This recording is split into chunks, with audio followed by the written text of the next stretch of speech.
Welcome YouTubers and fellow tankers to King's Court. I'm Shrine King, and this is another review of a World of Tanks tank, and this particular tank is the KanPz 105, which is a Tier 8 premium tank destroyer of the Germans. So, those who are returning, welcome back. Appreciate you so much. Those who are first time coming through, welcome. Appreciate you coming through. And what I would like to do is take a little moment just to explain, as I do with all of my videos, so that way new people are aware. What this will be is kind of like I'm going to cover pros, cons, is the tank worth it, how to best use the tank, what to do in the case that you're in like a very bad matchup for the tank, what particular tanks to watch out for in the tank, and what makes the tank really, what its real niche is overall. So, without further ado, here we are. This is going to be the KanPz. Now you'll notice they really released the KanPz. It used to actually be out there before. It had a smaller gun on it, so that's why it's the KanPz 105. And you'll notice that this one in particular, when they released it, they actually gave a special camo for it, which had the panther on it.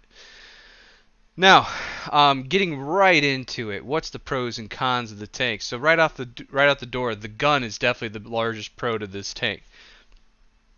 So it is a tier 10 gun, and you'll see it's 390 average damage with 263 penetration. Now that means it actually holds up to tier 10s for the penetration, and the damage is actually the same as most like heavy or some heavies and mediums could have. Also, if it goes to premium, you'll see that it's at 330, which means it is really toe-to-toe with tier 10s. Now, you'll notice I'm highlighting here the camo rating. Now, I got the camo rating up to 61.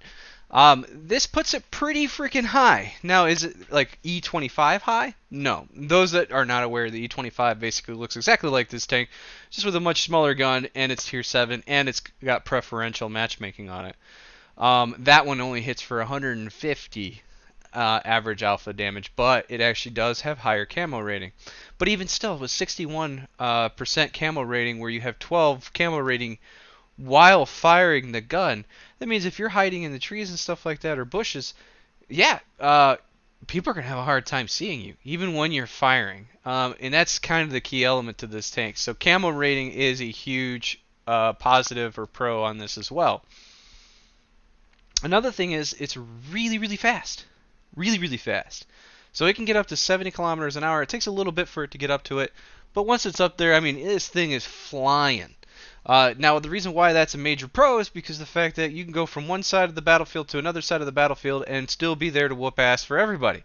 And that is essential when you're trying to do massive amounts of damage in a match or get a lot of kills, because usually what it, like for other tank destroyers, if you're not able to get up to the speed, what ends up happening is, you know, the team might actually fail over. Now you'll see here I'm actually referencing the J Panther 2, and you'll see even with everything stacked up on it, not necessarily having the full concealment and things like that, I'm only at 36, which means at best I'm probably going to get up into like the 40s.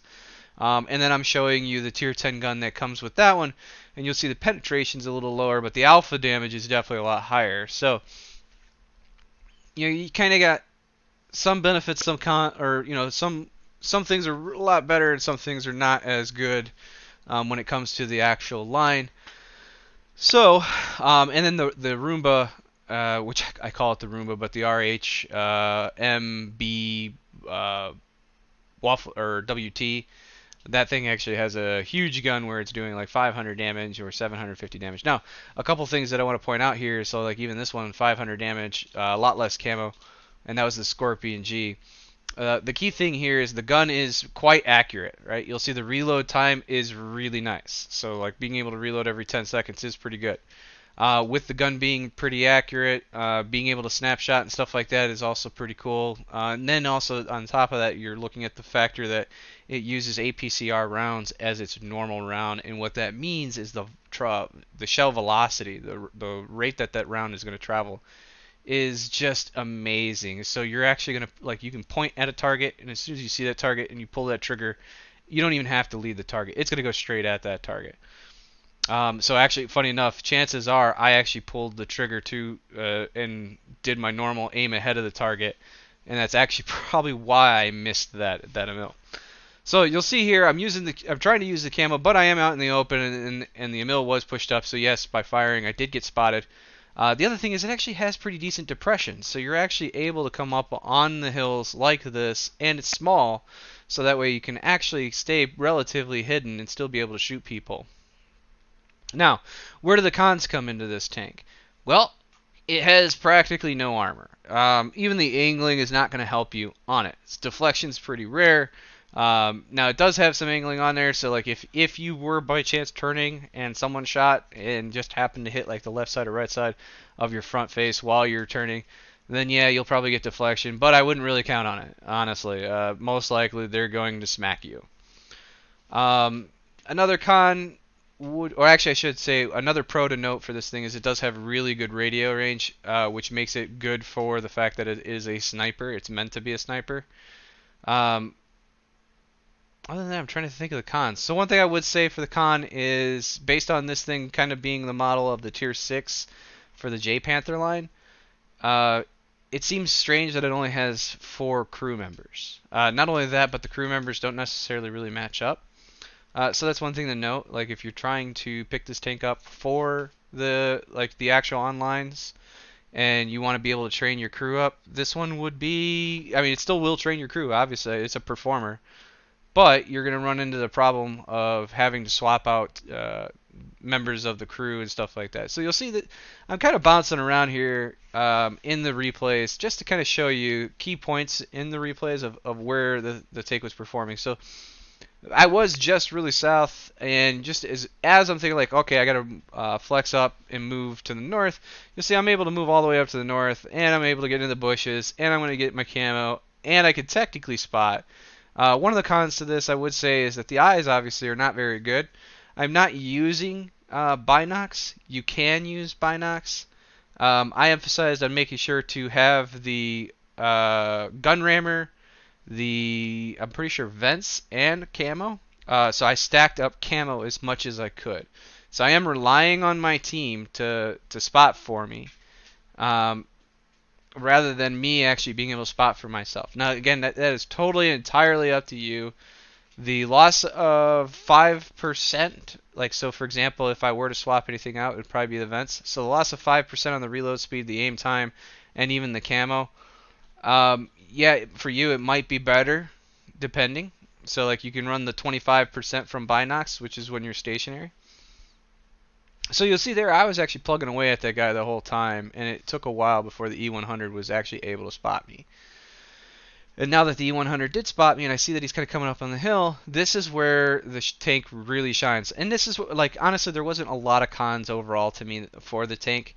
The other con I guess I would say is that it is not turreted, so if you need to turn, or you need to aim left or right, too far to the left or too far to the right, you actually have to shift your tank over. Just bear in mind that this thing, one of the pros of this thing is that it is able to do that on a dime. It rotates so fast, it's ridiculous. So here's a case again where I'm actually going to use the hill to my advantage.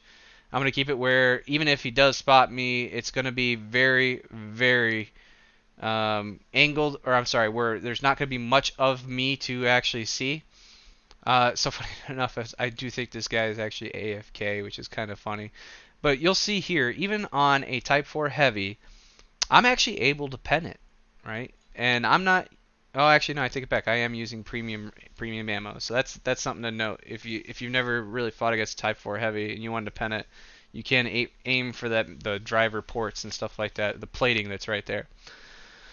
So, how to best play the tank. So, for example, you'll notice like I have maneuvered around the field a lot in this particular match, and that's one of the things I would recommend. One, try to stay outside of view range. While you do have great camo, you want to be outside the view range technically. And the reason being is if you're outside view range, they simply just cannot spot you. Now, that said, the nice part about it is when and if they start pushing into your team and they're breaking the lines, that actually means that you can keep firing, supporting your team rather than having to run, which most tanks, whenever that occurrence comes and now that you're within view range, they actually just run.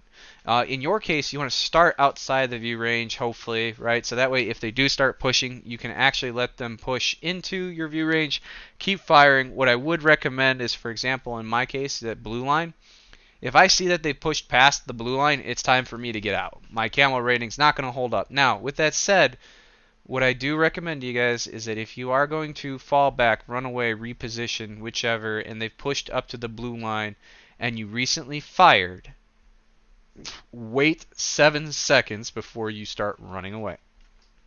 And the reason being is that your camo rating, the bushes and all of that, you still will not have that camo bonus from the bushes.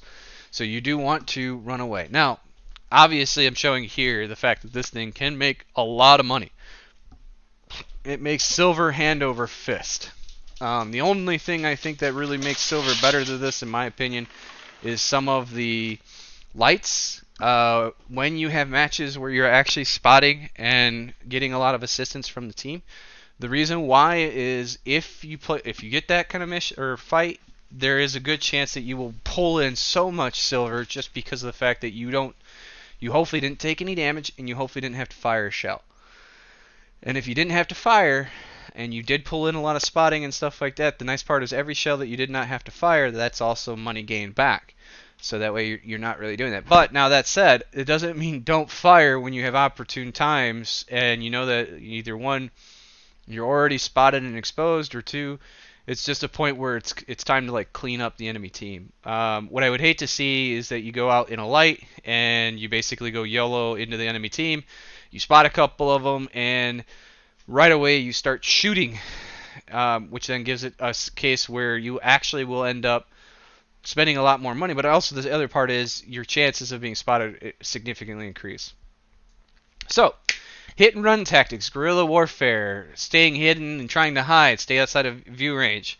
So here's a map. This is actually a wonderful map in the KanPz if your team works. But there are some tricks to this. There are some things to bear in mind. So for example, you'll see that I'm going to the 2 line. And I'm sure a lot of you are like, well, yeah, that's great, right? Because there's all the bushes and everything. Absolutely. But you also have to keep in mind the lay of the land. So what tends to happen here is the ridge here is straight at the bottom but then curves at the very top. So what ends up happening is some of them can still be hidden behind the ridge. You won't actually be able to shoot them or get a shot on them. Now here you'll see this is what I mean by the travel velocity of the shell. So I saw it blip, and it blipped again. I just pulled the trigger. That shell traveled so fast that I didn't even have to wait. The moment it was pulled, it was there on top of them, and I immediately hit him. Now, given that it's still a luck shot because I only had like maybe a 50% chance to hit him based on where the circle was laying out. So that was a luck shot, but it's still worth it. So if you don't take shots like that, bear that in mind. It's still worth the chance because if you can plug in some of that damage, absolutely worth it. Now, again, you want to use like hills to your advantage where necessary. The other part is because you're not really turreted, you're kind of stuck using the lay of the land however it is.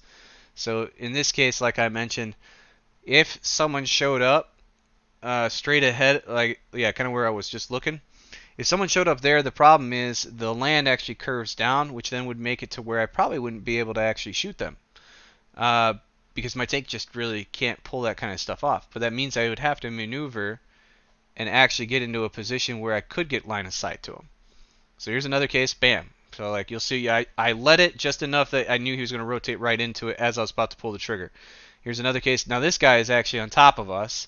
And you'll see here, now I'm firing, but there's all the bushes. Now, if you're not familiar with this map, this is really key to bear in mind. You can see through bushes and you can spot through bushes, but every bush counts as a camo bonus. Now here's the part where I was talking about. So you'll see like, yeah, I can zoom out and see that, oh yeah, they're there. But the ridge is actually protecting it to where I can't see them. So I need to get into a position to allow the land to lay out in a way that I can actually get a direct line onto the targets.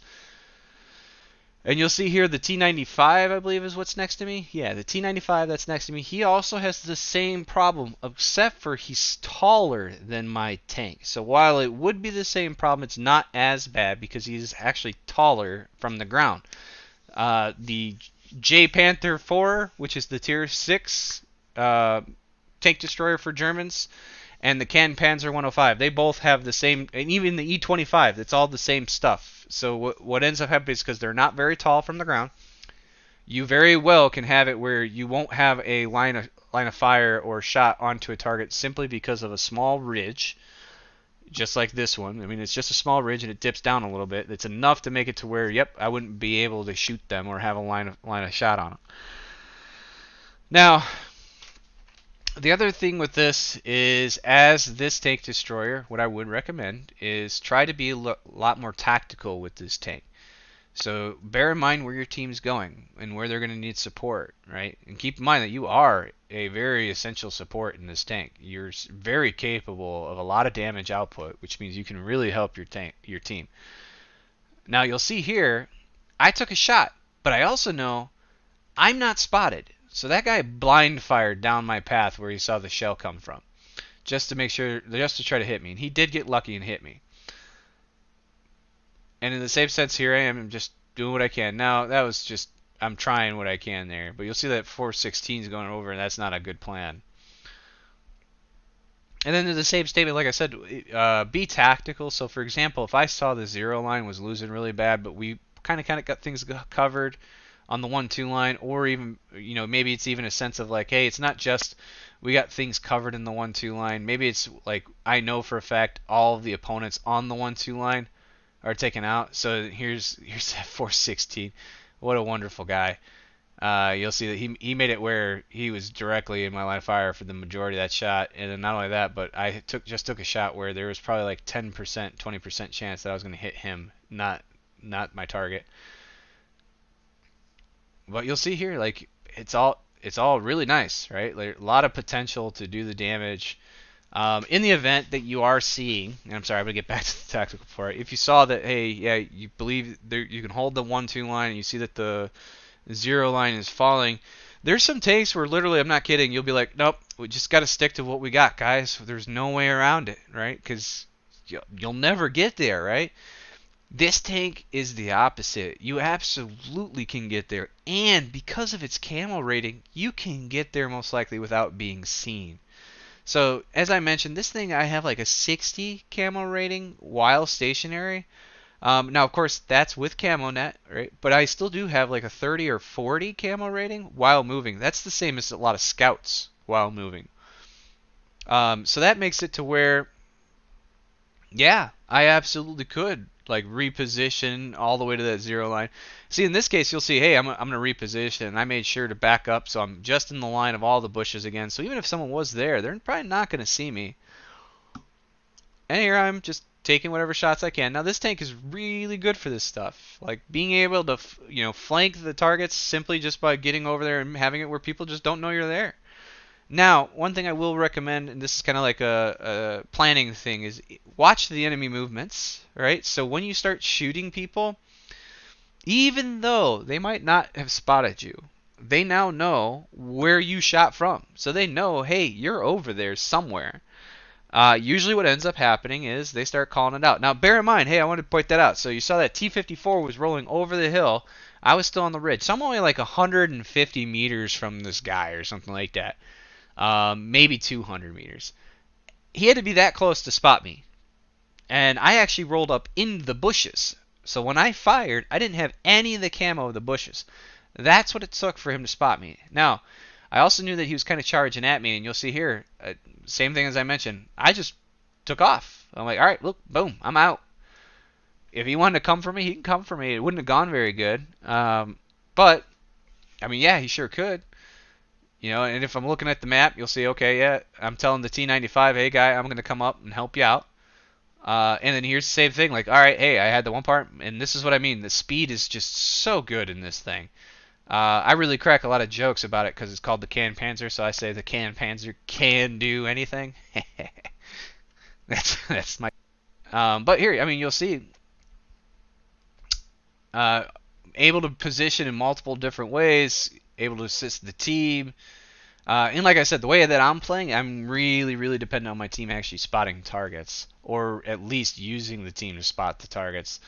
But like I said, if you're running into and that's another thing I guess I should note, if you are running into matches where it's just like nobody seems to be able to help you, or is spotting, or it's just very rough, what you could do is run binocs, and then essentially what you do is you'd come up to like where you see like that, where all the bushes disappeared. Let your binocs kick in, try to spot. If you do spot, then roll back to where all the bushes are now in front of you. Now, that said, you could fire, but it would still fire as you. Well, actually, what I would do is roll back, wait, stop for a second, then fire. If you're concerned that the target really has good view range, it might be able to spot you through it. Absolutely, what you could do is then just wait for your binocs to activate. I'm sorry, not binocs. Wait for your binocs to activate. That'll also pop your camo, and then take your shot. And absolutely, that should work. That'll help you a lot because they probably won't see you. So again, I hope this is really good. Takes to watch out for in this, honestly, is anything fast. Right? Anything that's fast that's going to come charging at you and that's got good eyes. Other than that, you really don't have to worry too much about any of the tanks. You have more than enough firepower to fight. So, hope you guys really enjoy, and I hope I'll catch you next time. And as I said, I'm Shrine King. This is King's Court, and welcome, and hope to see you again.